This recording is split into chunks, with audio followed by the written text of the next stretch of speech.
அப்போ ஜனநாயகம் எனக்கு வேணாம், நான் ஏன் இஷ்டப்படி நடப்பேன்.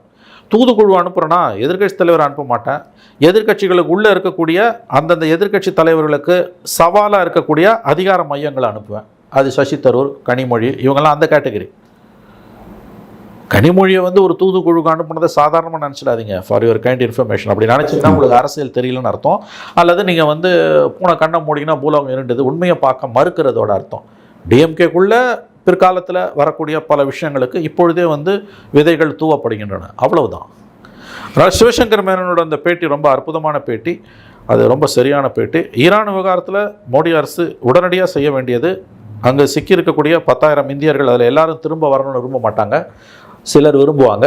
மாணவர்கள் 1500 பேர், குறிப்பாக காஷ்மீரி மாணவர்கள் திரும்ப வேண்டும் என்று விரும்புகிறார்கள். அந்த மாநில முதலமைச்சர் பேசுகிறார். உடனடியாக அவர்களை காப்பாற்றி இந்தியாவுக்கு கொண்டு வர வேண்டியது இந்திய அரசின் கடமை. அவர்களை காஷ்மீர் மாணவர்கள் என்ற காரணத்துக்காக, அவர்கள் இஸ்லாமியர்கள் என்ற காரணத்துக்காக மோடி அரசு இதில் இருக்குமே ஆனால், அமைதியாக இருக்குமே ஆனால், இவர்கள் மிகப்பெரிய அவப்பெயருக்கு ஆளாவார்கள். காஷ்மீரி மாணவர்கள் அல்ல, அவர்கள் இந்திய மாணவர்கள். இந்தியாவின் பிரதமர்களுக்கு இந்திய மாணவர்களை காப்பாற்ற வேண்டியது முதல் கடமை.